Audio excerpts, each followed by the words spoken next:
Don't forget, when you purchase your mini machine, you'll need to buy a battery and charger separately.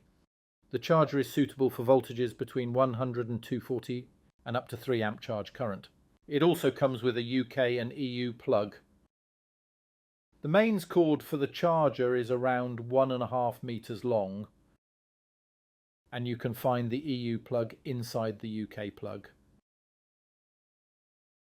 The box also contains an instruction manual and, of course, the charger itself.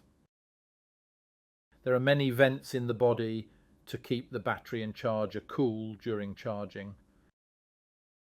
Finally, the battery box contains a 10.8 volt battery and an instruction manual. Your battery will take a little under an hour to charge, and if you have multiple batteries, you will have no downtime.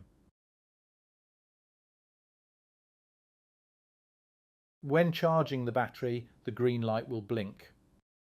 Charging is complete when the green light is continuously lit.